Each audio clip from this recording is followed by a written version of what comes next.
States Court of Appeals for the Fourth Circuit. Oyez, oyez, oyez. All persons having any matter or form of business before the Honorable United States Court of Appeals for the Fourth Circuit are admonished to draw nigh and give their attention, for the court is now sitting. God save the United States and this honorable court. Good morning. Please be seated.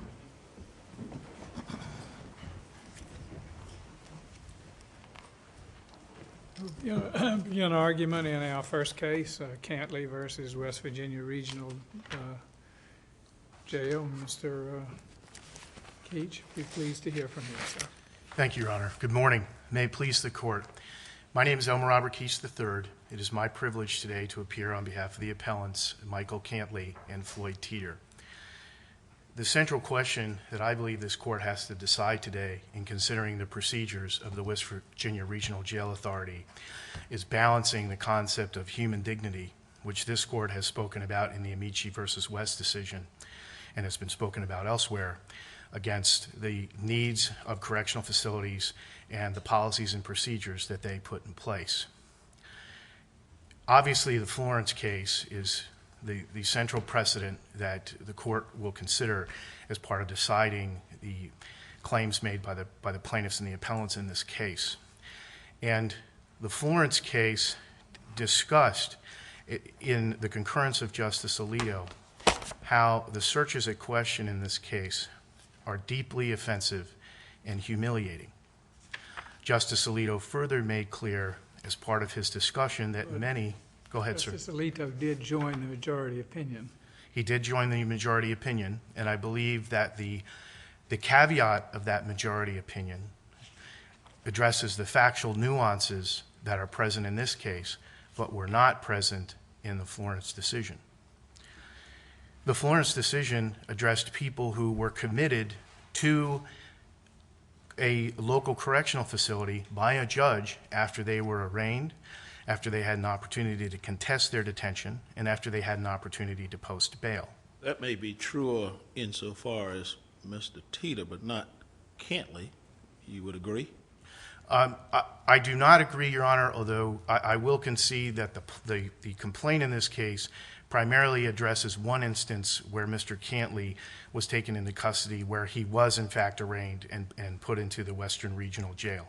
There are other occasions that were put in the papers before the district court where Mr. Cantley detailed that he was in there on prior occasions during the class period. We provided booking records to that effect in the court. Is that clearly the case that there was an instance alluded to that he was there on a pre-arrangement type situation where he may have been stripped? Is that really established here? Or I thought the one insofar as Mr. Cantley concerned the instances in which he actually did go into the general population, he did face the arraignment. The instance that's referred to in the plaintiff's third amended complaint references that instance that Your Honor's talking about, where Mr. Cantley was arraigned and put into custody after he had seen a judge. We did provide the court with booking records and Mr. Cantley's testimony that on prior occasions he had also been put in after he was arraigned, after he was arrested, but not yet arraigned, and he was then arraigned on video, similar to Mr. Teeter.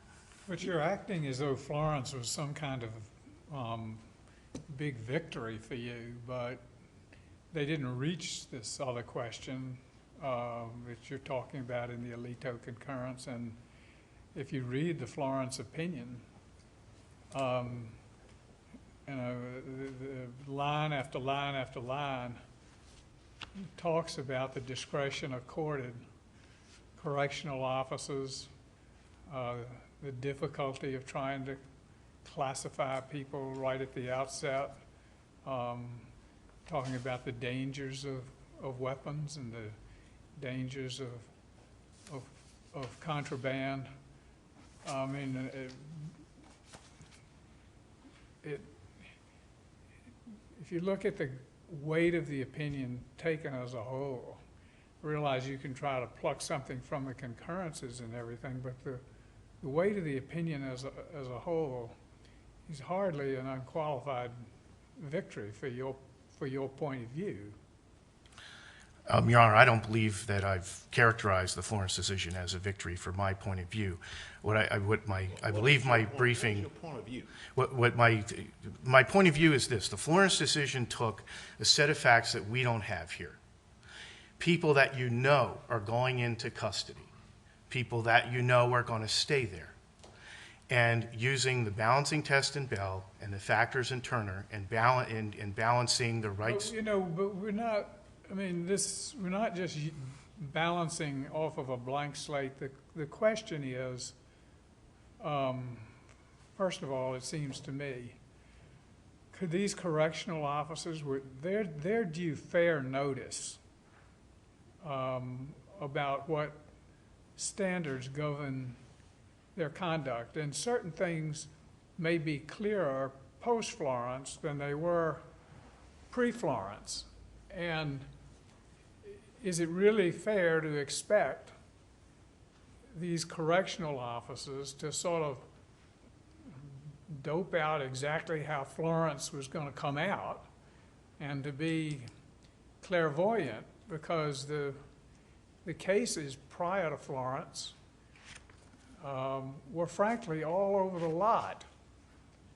And that's why the Supreme Court took Florence, to resolve all of these uncertain matters. And even then, the Supreme Court split 5-4 on the question. And how prior to Florence are these people supposed to figure everything out? When you impose damages on someone, you should do it because they violated clearly established standards. Well, this case has. I mean, all I'm saying sorry, is sir. that just because these are officers of the state, or just because they wear a uniform, or just because they're correctional officers, they're entitled to notice of what the standards for their conduct are, just as all the rest of us are. And that's my problem, because certain things seem to me to be prohibited after Florence. But that's a different question for me as to whether these individuals could be clairvoyant. Your Honor, there's two components to this case in the district court, and the primary component of it is the effort to seek prospective injunctive relief about these practices and a determination as to whether or not they're constitutional. So that's the primary focus of this litigation, is seeking injunctive relief, not seeking monetary damages. Certainly that's pled in the class action complaint, and there's a separate. There was a prayer for monetary damage. Yes, sir, there was, and there's certainly a question of qualified immunity as it relates to the individual policymakers in question in this case, the three individuals who headed the West Virginia Regional Jail Authority. The judge didn't reach that issue, though, did he? He did not. The judge below did not. Constitutional issue here. The judge only reached the constitutional issue and determined that there was none. And in the briefing I put before the court, I asked that. One can affirm on an alternate ground. Absolutely, Your Honor. I don't agree that should be the case, because I think, or excuse me, I would suggest to the court that the Logan versus Shealy decision is not expressly overruled in the Florence case. Let me ask you about your argument. I want to ask exactly what you meant when we talked about Cantley and the facts of Cantley. And you said there were other papers submitted. Did you mean you argued other situations in which Mr. Cantley had been treated in this way when he wasn't arraigned and put in the general population? Is that what you meant by that? Yes, sir. And that was argued in front of the district court. You argued that to the district court? It was argued in the papers, and it was argued at oral Okay, argument. I didn't understand what you said, papers. My apologies. No. Now, let me ask you this. Do you think the facts, forget the timing for a second, the facts as they play out in Cantley here, do you think that's controlled by Florence? Not the timing, but just the facts. I'm going to get to you on the timing. That he was arraigned and eventually put in the general population. Do you think Florence would allow that? Yes. Okay. When the instance where Mr. Cantley was arraigned, he saw a judicial officer, had an opportunity to contest his attention, and then was ordered into So then the why custody. don't you lose on facts here in Cantley? I lose on the facts relative to that particular search, yes. Okay. That search is covered under the Florence decision. I want to get back to something Judge Wilkinson said before about Let me ask you one. I'm sorry, Let me sir. just ask one other My question. apologies, Your Honor. No. What if, in fact, an officer at the time he searched didn't know if somebody was going to go into general population? Your view is that would, but the person did go into general population. You think that officer would be protected or not? The testimony, No, I'm just asking, this is kind of a hypothetical. I'm asking you that, under your theory. If an officer performed a search before the officer knew as a certainty the defendant was going to go into general population, but the defendant, in fact, under my fact scenario, did go into general population, is that a protected search? generally officers know how people. I didn't ask you that. I asked you I said if he didn't. If I would certainly think in that instance, if an officer was not aware of the person's detention status for reasons that are not applicable, that are would he not be in this protected, case, he yes would or be. no? I would think that would be protected by qualified immunity. That instance, yes. What- That's not the case here, though. Speak to the constitutional question. That's the issue before us here. Yes. Trial judge didn't rule on that, except we can look at an alternative, as Judge Wilkinson said. But I thought your arguments to the constitutional question. In addressing what Judge Wilkinson said before, or questioned me about before,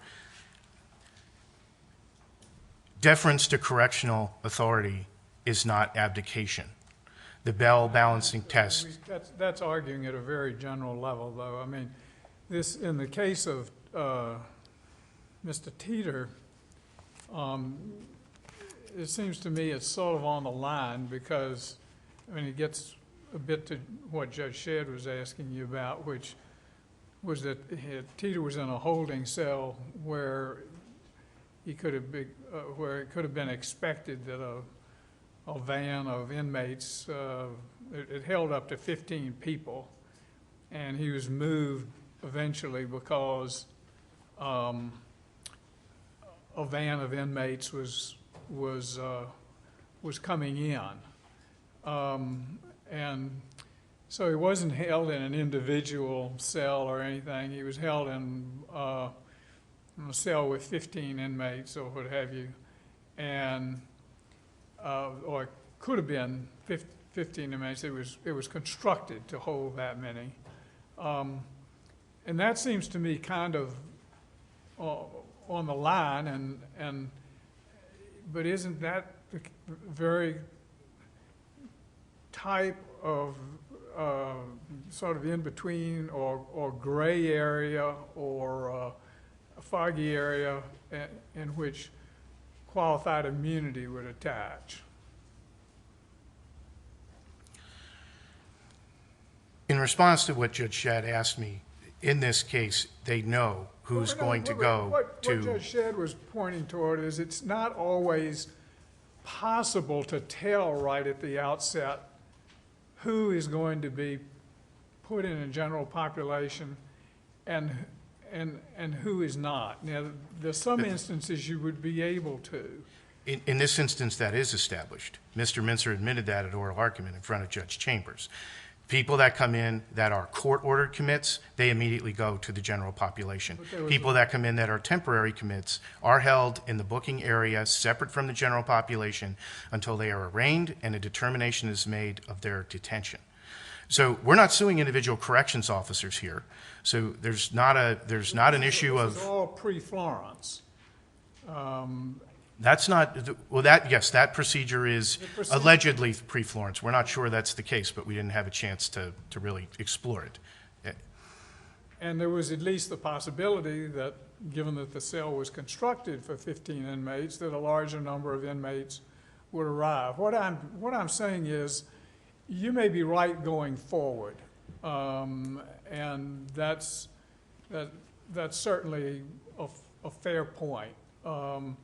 The question is, and what I think is an uncertain area, prior to the Florence decision, whether we can expect a correctional officer to figure out exactly what the law is in this area for this type of situation. I mean, I can't do it. I couldn't do it.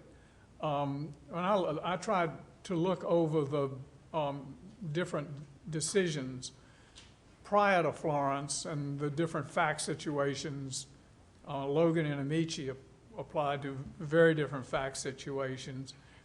And I'm not sure I could figure out exactly what was permissible and what was not. And I just ask you, due process is a standard that embodies notions of fairness. And question whether you can fairly punish someone without clear notification of what conduct is prescribed. That's what troubles me. I would agree with Your Honor that and I believe my colleague, Mr. Litt, in the follow-on case will discuss this at greater length, but qualified immunity certainly is a difficult issue that the court has to deal with here, and one that is certainly uncertain. Let me take you back to my question. You answered my question with, yes, it's covered by qualified immunity, if you can remember my hypothetical. I remember, yes, sir. What I'm asking you, post-Florence, do you think that is a constitutional violation, not qualified immunity, so that the person, let's just say the procedure being used is a procedure that searches before the jail or the officers know for sure that defendant is going to go to general population, but in fact, in the facts of the case, the defendant does go to general population. Do you think that's not qualified immunity? I'm asking, is that a constitutional violation in your view? May I have the privilege of proceeding past my allocated time? Sure. Thank you. Not too long, but I'll let you answer it. I do want to answer your question, Your Honor. I want you to. Yes, I do believe it is a constitutional violation because a corrections officer can easily find out, and in fact will always know. No, I don't want to go to that point. The point is, you think if he does it or she does it before they know, you think that's a violation? Yes, if they do it before they're arraigned, I believe that's a violation. If it's done after arraignment and they go into general population, then no, it is not a violation. But the procedure in this case. Thank you. Thank you yes, very sir. much. Thank you, Your Honor.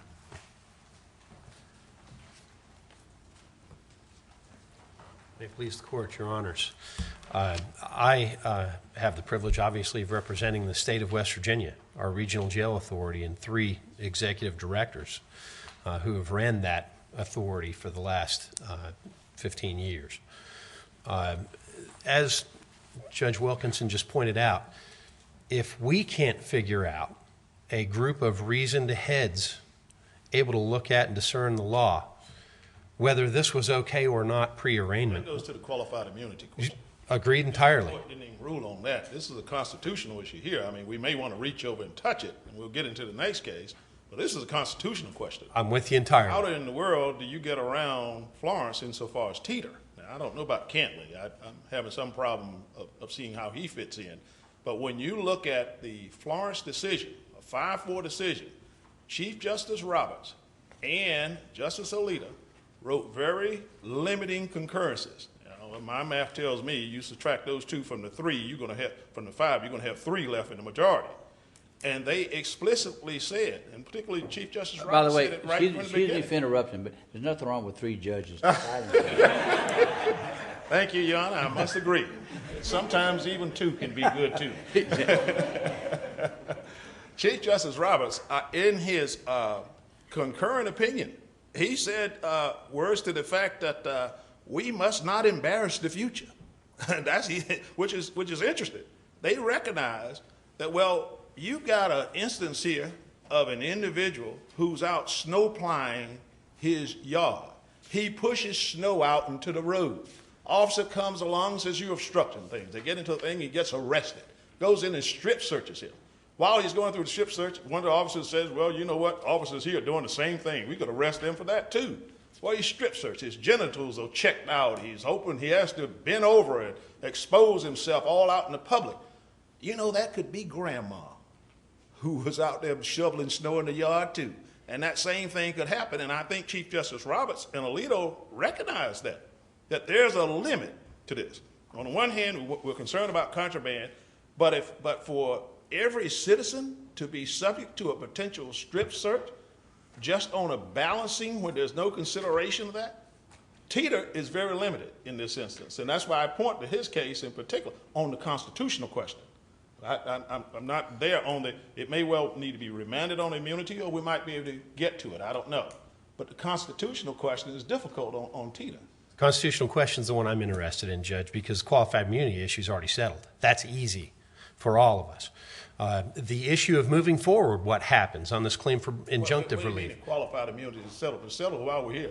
It's settled because I'm here on a constitutional issue. The qualified immunity issue, again, if the three of us, if the three of you or all of us in this room Court didn't reach it. can't figure out. You're right. Didn't reach it in this case. So that's why I say, I don't know about the settled aspect of it, but it didn't reach it in this case. When I say settled because Judge Wilkinson pointed out that we can't determine pre-Florence whether it was okay or not. It's just your argument How if could we we were to get the expect- qualified immunity, it's easy. That's what you're That's easy. Okay, well, what Okay. about But it also seems to me, it's an interesting thing, because it seems to me Judge Wynn's making some good points about going forward. There are limits, and if someone's not going to be in the general population, I agree with my colleague's review of the concurring opinions, and if a blanket strip search policy prior to arraignment for somebody who's not going into the population, that's bad, and that's that does seem to me to be the constitutional rule going forward. The problem is you've got a case with Teeter who's kind of on the line here. You've got circuit decisions, district court decisions all over the lot. You've got someone who's not in a single holding cell, but somebody who could be joined by a much larger number of people. It's murky in terms of imposing damages on somebody. And the other thing is these strip searches. There's no question that they are offensive to human dignity, but there's also, and Florence's opinion points this out time and time again, both pat-down and strip searches where they are conducted where they need to be to protect the safety of inmates, because the jail environment is something where the strong prey on the weak, and you don't want the weak to be even more vulnerable than they already are. Your Honor, to address the point of pre-arraignment strip searches, the strong, as you've described them, that get inside, start out in those communal holding cells, the strong that prey on the weak. And every rationale for strip searching once somebody gets in or is going to general population applies when they're in that 15-person communal holding cell, just as equally. So the issue is, and the court determined, you talk about the grandmother that might be out and gets brought in on a misdemeanor charge, or Mr. Teeter in this case. The problem is that the Supreme Court recognized there are all sorts of circumstances where someone gets brought in on what would otherwise be thought of as a minor, non-dangerous charge that ends up with contraband. It could be that we've got... It's even more serious because the record in both of these cases indicate that there is a real possibility not only of contraband and cell phones and the like, but we're talking about razors and knives. And under Whitley v. Albers, let's suppose that something happens which we all wish not to happen, and that is somebody gets badly hurt. Somebody gets slashed up or whatever, and that's because the knife wasn't found or the razor blade wasn't found. And then you're going to be in court. You're right. in We a get hurry. sued and you didn't Under even look Whitley, for it. You're going to be in court on a failure to protect claim You're right. because you did not do enough to protect the safety of that inmate who was taken advantage of by people who were either bigger or better armed than he or she was. So it comes down to a balance. The Supreme Court struck a nice balance, I think, going forward, but that doesn't mean we should clobber you with damages for failure to figure out what, frankly, I could not. And understand, the Supreme Court didn't say pre-arraignment it's not okay to do. Everybody has come in with this sort of I want you to argument. keep in mind that even when you look at Justice Alito's concurrence and Chief Justice Roberts' concurrence, even in those instances, you can do a strip if you have suspicion. You can, That's but all it is, a suspicion, not probable cause. It's not all this extra stuff. It's a suspicion. It tells you an ordinary citizen come in, and you got someone pushing snow out on the road, and there's no history of anything there. You just can't, and you're not going to put him in the general population. You got him over in a detention cell, and by the way, he's being escorted when he's in that area with the 15 or so the whole time he's there. That you just don't strip ordinary citizens under there unless you have a suspicion. So all of these horrors, parade of horrors that can happen, you just need a suspicion. I know the Supreme Court used the Timothy McVeigh example and others, but you could pick any example on extreme that will be an exception to any rule you make, and use that as a basis to go on the other way with it. Well, if we negate... Here's the problem I'm having, though, at least in where we're going. If we're talking constitutional analysis, that's one thing. If we're talking qualified immunity, it's another thing on this. And if we're going qualified immunity on it, and we're talking about the law, I'm not sure the law was all over the place in the Fourth Circuit. The Logan case was the law here. And so that's the law you have to deal with when you're dealing particularly with Tita at this time, is the Logan case, not the law all over the place in other places. It's the Logan cases. You're right, Judge, and we all understand from looking at Logan v. Shealy that it doesn't say pre-arraignment strip searches are unconstitutional. We know that because she wasn't pre-arraignment. She was post-arraignment when she got searched. But it's not a slam dunk is what I'm saying. It's almost like you need on qualified immunity, if you're going to go there, some trial court or somebody needs to go back and look at Logan and come up and make some determination based on the facts. Does it fit within Fourth Circuit precedent? Logan made two really important points that I agree with entirely and that make perfect sense to me. The first is, where is the search done, and is it done in private? In our case, our regional jails do more private searches than what Florence was subjected to, because Florence had 5 other detainees in with him when he was strip searched, one of his 2 times. In our jails, every detainee is searched by himself and one correctional officer of the same sex. Always. No exceptions. And so we're more private. That's a really important consideration. The second is it done pursuant to a reasonable effort to reach your penological goal, right? Is it done for safety purposes? And in Logan v. Shealy, it clearly was not, because she was released within minutes of the strip search. All of the facts that lead up for a determination of whether that happened or not were facts the trial judge never got to, because it never made that determination. I mean, all of that may well be true. That's the way it happens here, but it didn't analyze it from a qualified immunity perspective. It did it from the constitutional side. That's right. Logan v. Shealy actually went up on directed verdict. Your point is that the facts of Logan are dramatically different from what we have here, because the detainee was being held without being exposed to any other detainees. They hadn't even tried a pat-down search. The search was done where other people could see her naked body. I mean, the search was outrageous. It's patently offensive. It's patently offensive, but that's a far cry from what was happened here, which was a search by an officer of the same sex. There were 2 pat-downs. It was conducted in private. In other words, you said, hey, they made one mistake after another, and you conducted this in a totally different way, in a totally different fashion. And when we're talking about the balance between security and privacy, which is what we're talking about, the facts and the manner in which a search is conducted make a big difference, because the dignity interests are implicated in the manner in which it's conducted. The big issue of Logan v. Shealy was... We understand it, with qualified immunity versus constitutional. If you're talking constitutional law on this, and you're looking at those concurrent opinions, even the scenario Justice Wilkinson puts forth, that is privacy, same officer in the cell, will not fit if that person's not going into the general population and if that offense is relatively minor.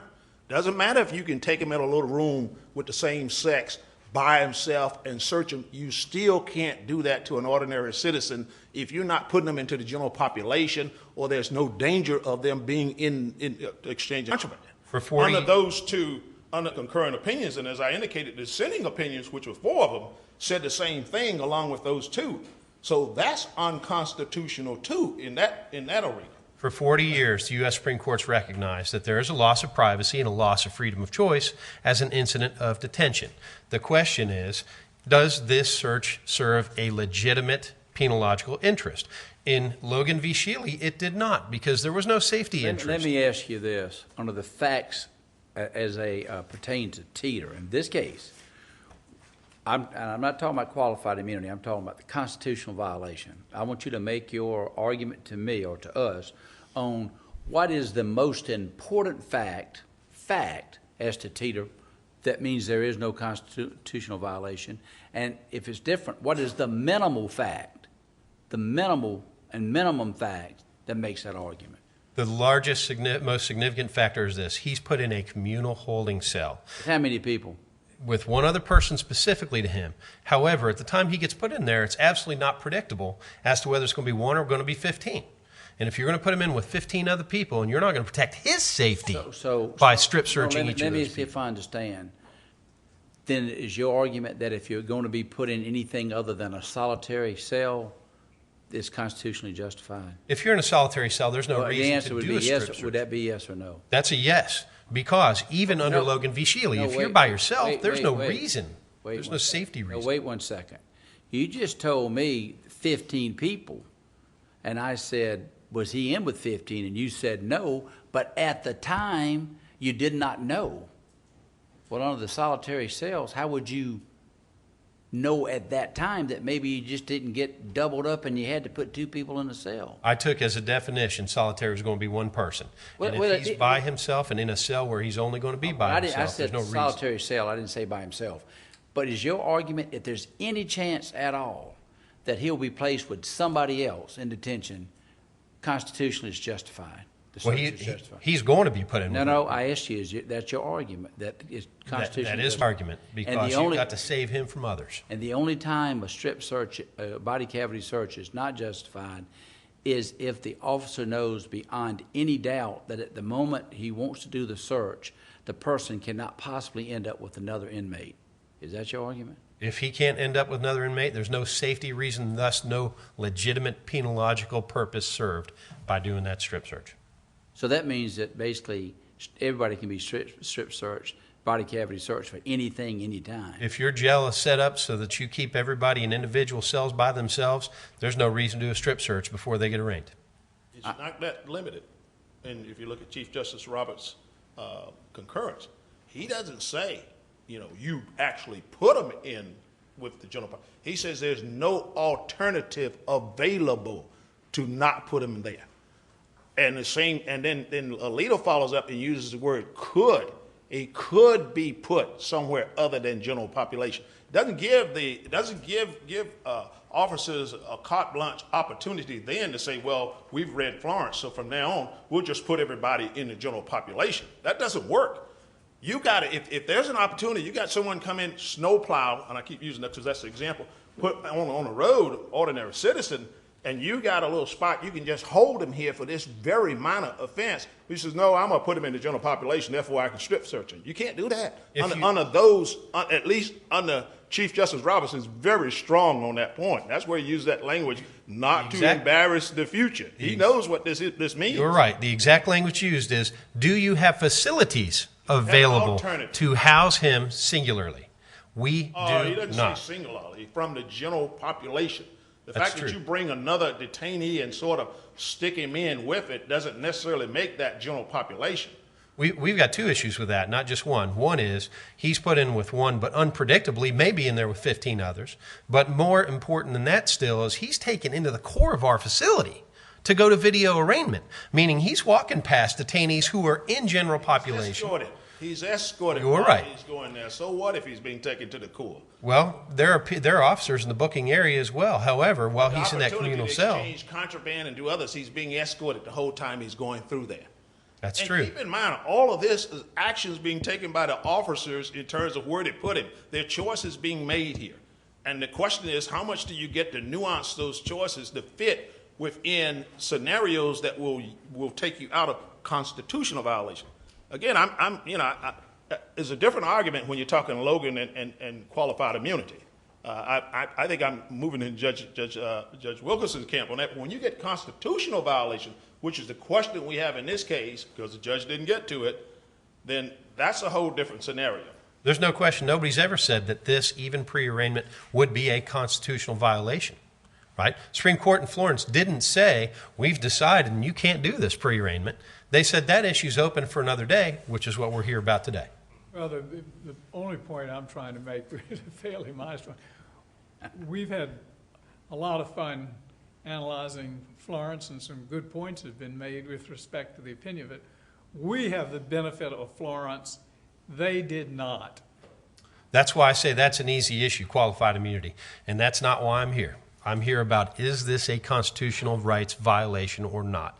I clearly don't believe it is. And the reason I don't believe it is every reason why you would do it when they're going to general population applies equally to once you're going to put them in a communal holding cell. And we don't have an alternative but to put them in. What would she do, we do with the qualified immunity? We But send it back to the trial judge for determination of whether qualified immunity exists in this case in light of Logan, because he didn't make any facts? You all Or certainly. should we just do it ourselves? Well, you all certainly could say, and you're going to have a case right behind me where you're going to have to say whether there's qualified immunity or not. The issue is that preliminary injunction or that injunction claim is going to get sent back if that's what you decide. The point is moot anyway. We don't do pre-arraignment strip searches. Our policy doesn't call for pre-arraignment strip searches. Do we need Our to- training doesn't.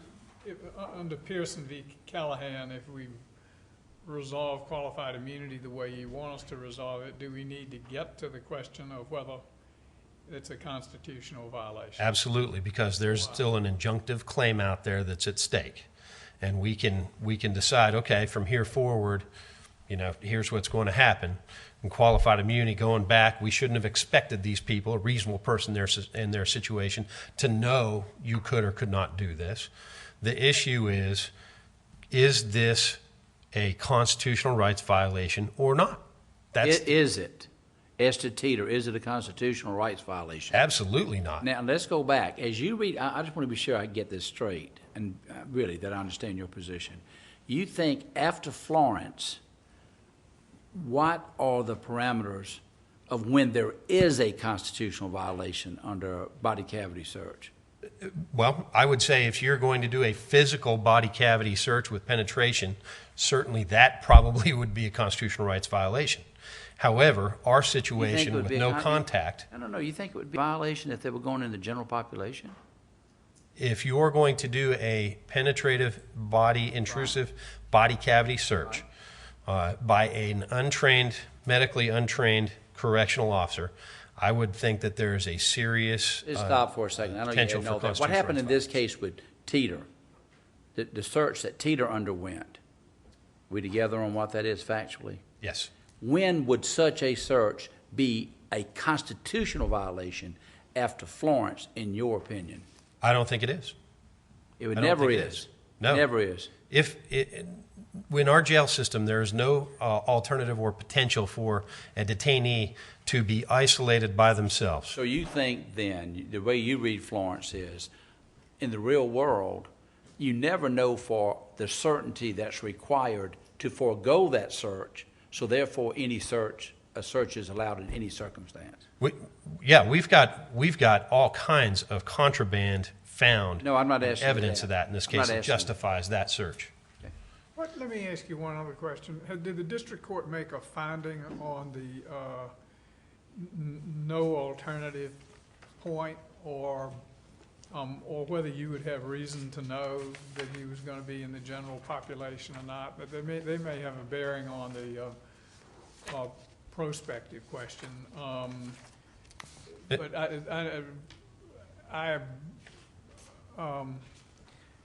I want to know on those 2 points, which you've made. Number one,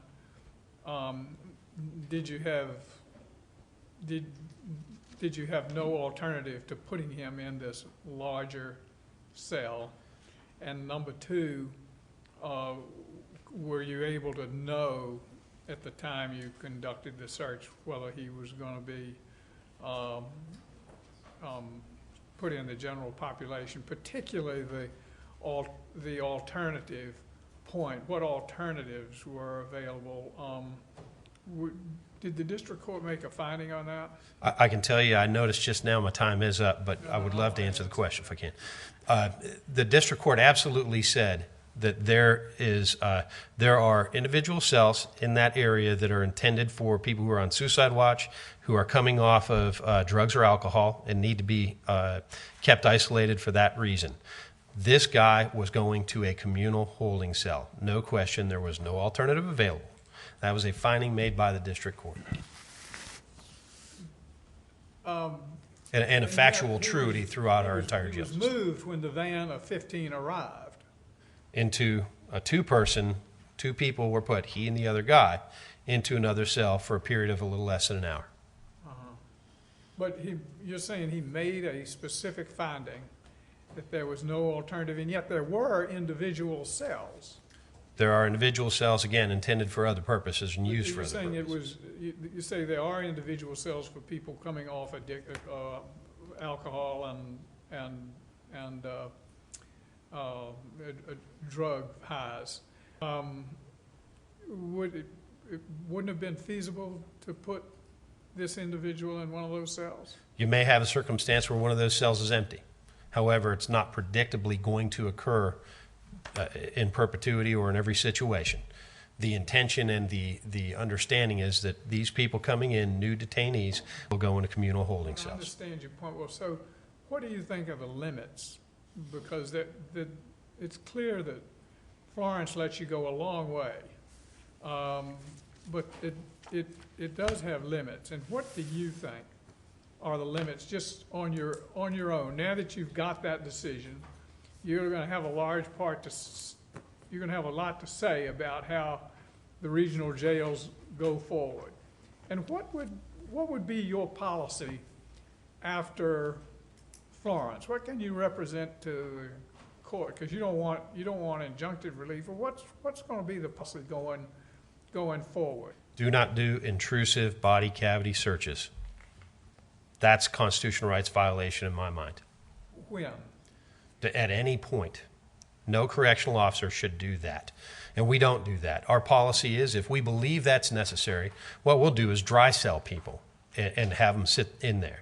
If they've got to go back to general population. You don't have any blankets. You don't have blanket strip searches even for people who are going into the general population? Not that would involve contact or inserting anything into any orifice of the body. We would send them out to a hospital if we deem You're that making a necessary. distinction about a penetrating body search. That's correct. Much different from visual body cavity And you inspection. think there are no limitations on just the visual strip search visual inspection? In our circumstance, that's correct, because we don't have an alternative to putting them in communal holding cells. You don't think that generally, because unless it's, that's why I asked you, your view of the law after Florence says, unless the officer is absolutely certain beyond any doubt there won't be any contact between this defendant and another defendant, that that visual strip search is fine. Between detainees, I agree. When we use the word strip search, are we talking about visual searches or are we talking about penetrating searches? We're talking in this case about visual body cavity inspections. All right, And that's what Florence all looked right, at. so I understand your view on the penetrating searches, but what is your view on the limits of the visual searches after Explain to me what Florence? a penetrating search is. Well, anything where you're going to make contact and you're going to go into an orifice of the body, whether We're not it's talking about that here, are we? no, Talking absolutely about that in not, Florence, were we?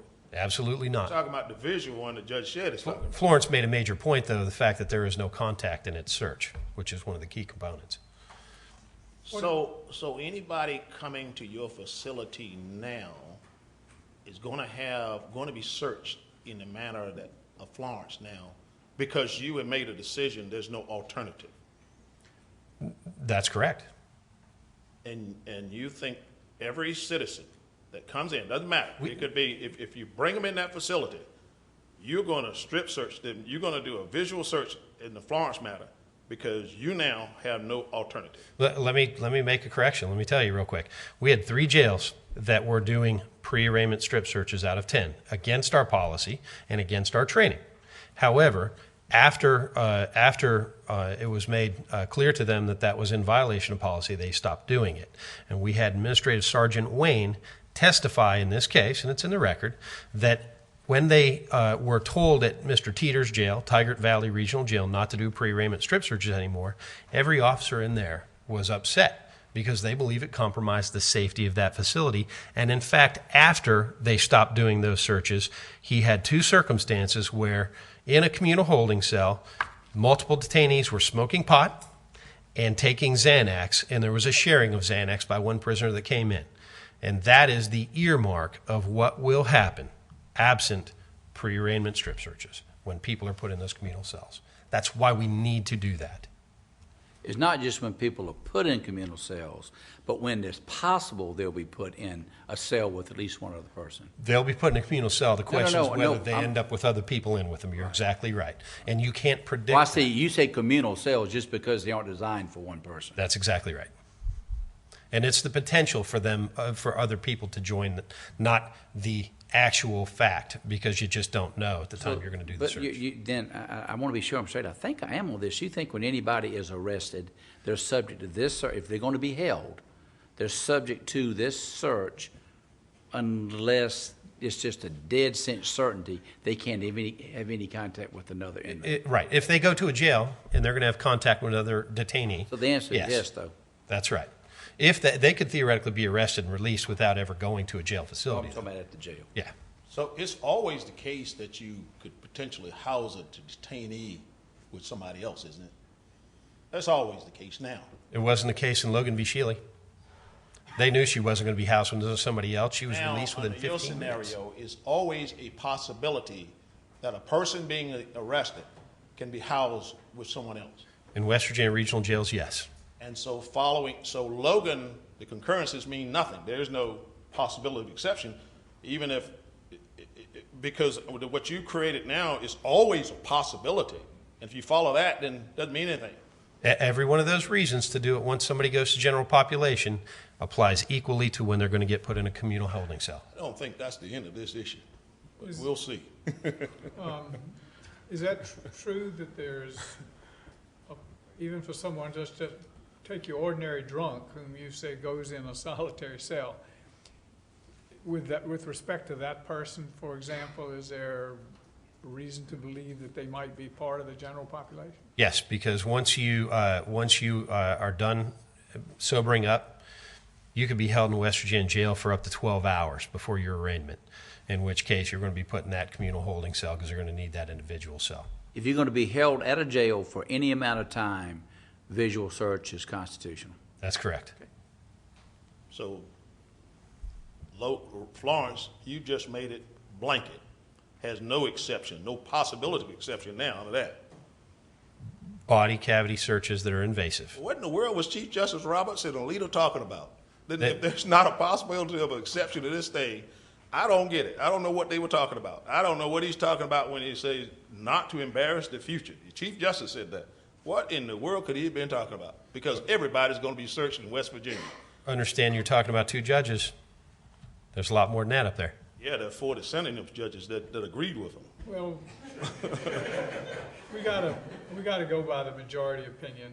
I mean, that's all we have. I can get in trouble adding and subtracting. Just try to go with the majority, what the majority says. That's right. Anyway, thank you very much, sir, and we will hear Appreciate the time. from you in rebuttal. Thank you.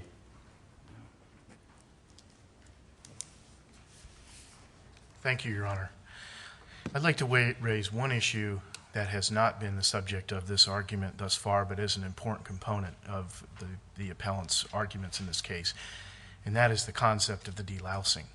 And I'd like to point to the hypothetical posed by Judge Wynn when he talked about grandma coming into the West Virginia Regional Jail She will Authority. get stripped.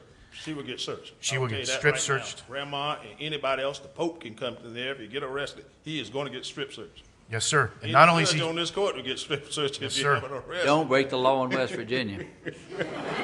He will get strip searched. That's exactly what I heard. well, certainly this case has caused me to have caution about sending my children to college in West Virginia. That's for sure. You know, it's a funny thing because it's not a funny thing, but it's a troubling thing because when you have a blanket policy, it's always said to be too broad. And then when you have a selective policy, the accusation is that you're profiling or singling out certain members of certain ethnic groups or people with certain demographic profiles. So I'm not sure. I mean, the blanket policy is sweeping, but the selective policy is profiling. And so you get, they're whipsawed. I mean, you're catching them going and you're trying to catch them going and coming. Your Honor, I think that dichotomy is measured by the Florence decision about people who end up going into custody, and that being appropriate for everybody. I do keep coming back to the fact that the majority opinion, line after line after line, talks about the very real danger of introducing these contraband and things and cell phones, because cell phones are prohibited, I think, under federal policy in the Bureau of Prisons, and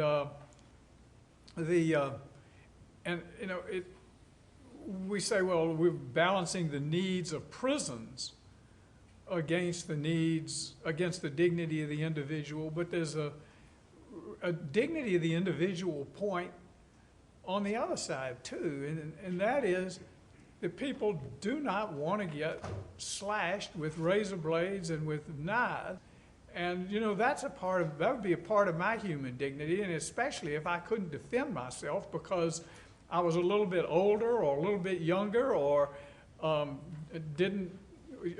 less able to engage in a fight or whatever. And I worry if we go too far in your direction that we're just leaving these people vulnerable and exposed. And that really troubles me, because I don't want on my conscience that somebody's been slashed and beaten because we're not letting you say, oh, well, you can do reasonable suspicion. That's fine, but one of the things the Florence decision says is that when you're bringing in large numbers of people, sometimes you don't know. I mean, they're all people charged with all different kinds of things, and the Florence opinion says you can't classify people pre-arrangement. It's a very difficult thing to do, and you worry when you sit on a bench that you're going to leave somebody vulnerable to a perfectly terrible injury, which is going to have them hospitalized. So what's the other? Your opponent does have an interest on their side of the equation. I would agree, and I agree it's important to keep contraband out of jails, and I certainly agree as a civil rights lawyer that it's important to protect detainees from harm. But there are lesser measures that can be used here to do that. We talk about weapons. I have to go through a magnetometer to come into this courthouse. They can use a magnetometer to detect weapons and phones and that type of thing at the West Virginia regional jails. That is a lot less intrusive. What do you think, after the search, what other fact in Teeter's case, what other fact makes the constitutional violation? What is that in your? Well, I would think the central fact in what has not been raised today that makes Mr. Teeter's treatment and everyone's treatment. What is the central fact? Delousing. Having a complete stranger spray your genitals with an Ace Hardware pressurized lawn and garden spray can. Wait, as to the search? Well, that's certainly part of the search. That is a seizure to make contact with someone's genitals. Wait, stop for a second. I'm sorry, Is sir. your answer that if there hadn't been a delousing, there would not have been a constitutional violation as sir. to Mr. Teeter?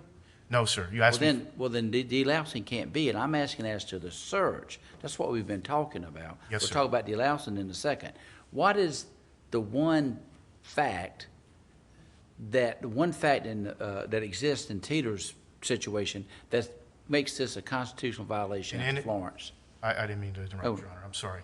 An inability to exercise your constitutional right to be arraigned, to contest your detention. I don't know what to that seek means. bail. No, just say it in everyday terms. What? To see a judge. He didn't get to see a judge before he had to go through this. And there was no determination made that he was going to go from what the defendants or the appellees style as a temporary commitment to a court-ordered commitment. So let me ask you, if it's the case, this is a hypothetical, that this person has been arrested for dealing drugs. I'm not talking about your client. This person's been arrested for dealing drugs 300 times in that jurisdiction. He's served time after time after time, and the officers know, there's no question, there's just any realistic question, that this person is going anywhere but other than to the general population.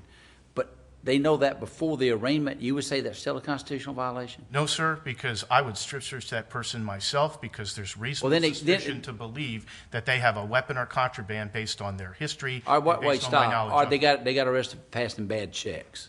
That's different. That's No, not I know. that's That's not why I changed the hypothetical. It is sir, different. No. And so what? So that means then that person arrested 300 times before had been and gets 12, 15 months every time that he does it. He just can't help himself.